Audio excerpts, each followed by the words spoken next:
বলছিলাম যে গণঅভ্যুত্থানের পর আমরা পতিত স্বৈরাচারের যেমন একটা আমাদের নিজেদের একটা স্বস্তির জায়গা আছে যে স্বৈরাচার মুক্ত হতে পেরেছে বাংলাদেশ, কিন্তু রাজনৈতিক অঙ্গনে এই আলোচনাটা কিন্তু খুব তোড়জোড় ভাবেই চলছে যে ত্রয়োদশ নির্বাচন কবে হবে। প্রশ্নের উত্তরটি কি আপনার কাছে আছে? না, আমার কাছে নেই। আমার কাছে নেই এবং কারো কাছে আছে কিনা আমি জানি না। জানি না এই জন্য বললাম যে আপনি একটা প্রধান উপদেষ্টার বরাতে বললেন যে উনি বলেছেন নির্বাচনের ট্রেন যাত্রা শুরু করেছে, কিন্তু অনেক কাজ করতে হবে, মাঝপথে বিভিন্ন জায়গায় কাজ আছে। এবং উপদেষ্টা পরিষদের উপদেষ্টারা বিভিন্ন টাইম ফ্রেম নিয়ে আলোচনা করেন। কেউ বলেন আগামী বছরে হবে, কেউ বলেন 2 বছর পরে হবে। সুতরাং একটা সুনির্দিষ্ট সময় এবং রোড ম্যাপ যেটা আপনি বললেন বা যেটা রাজনৈতিক দলগুলো চাচ্ছে, নির্বাচনের রোড ম্যাপ তেমন কিছু আমরা এখনো পাইনি যে নির্বাচনটা আসলে রোড ম্যাপটা কীরকম হবে। নির্বাচনের রোড ম্যাপ পাই বা না পাই, একটা রোড ম্যাপ থাকা দরকার উপদেষ্টা মণ্ডলীর বা এই যে বর্তমান অন্তর্বর্তীকালীন সরকারের। সেই রোড ম্যাপটা এরকম হতে পারে যে যেহেতু আমাদের একটা বড় চ্যালেঞ্জ হলো কিছু সংস্কার করা, এবং সংস্কার করতে হবে, এটা একটা চলমান প্রক্রিয়া, এবং এই সংস্কারগুলো করে সামনে এগোতে হবে।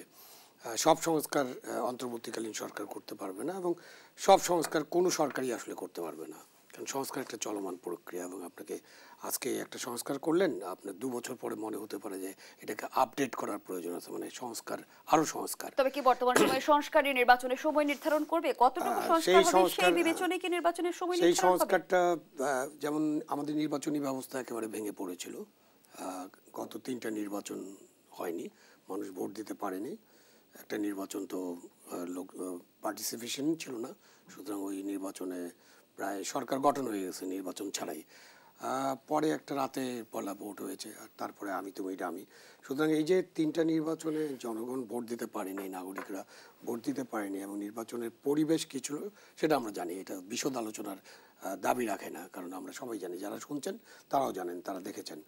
তো সেই নির্বাচনের পরিবেশ সৃষ্টি করার জন্য যে নির্বাচনী সংস্কার এবং নির্বাচনের সাথে যারা থাকেন, প্রশাসন, পুলিশ, বিচার বিভাগ, আইন শৃঙ্খলা রক্ষাকারী অন্যান্য প্রতিষ্ঠান, তাদের যে নির্বাচনের সময়কার যে আচরণ এবং নির্বাচনের সময় তারা কি করবেন, এবং সরকারের যে সদিচ্ছা সর্বোচ্চ, মানে যারা সরকার চালাবেন, সেই সরকার অন্তর্বর্তীকালীন সরকার হোক, কোনো দলীয় সরকার হোক, কিংবা সেনা শাসিত সরকার হোক, সেই সরকারের যে একটা পূর্ণ সদিচ্ছা, এগুলো নিশ্চিত না করলে নির্বাচন ভালো হবে না, এটা সবাই মনে করেন।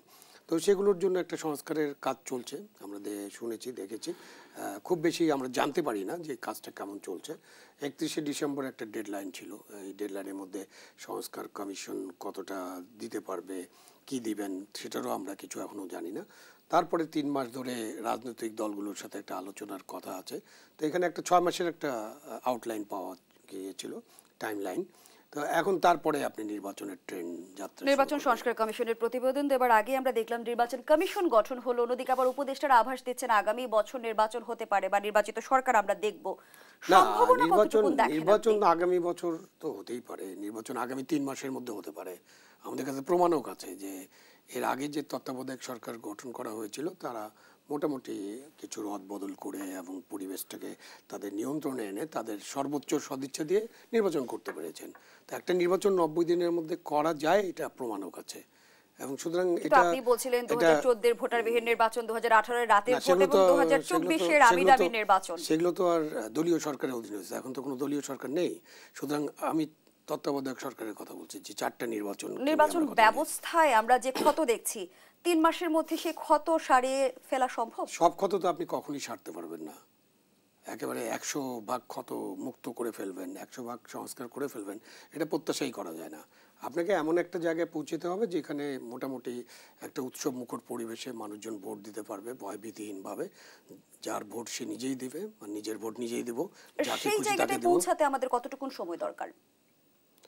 এইটা নিয়ে একটা বিতর্ক হতে পারে বা এটা নিয়ে আলোচনা হতে পারে। এটার জন্য আপনি 3 মাসও লাগতে পারে, আপনি 3 বছর ইচ্ছা করলে সময় ক্ষেপণ করতে পারেন।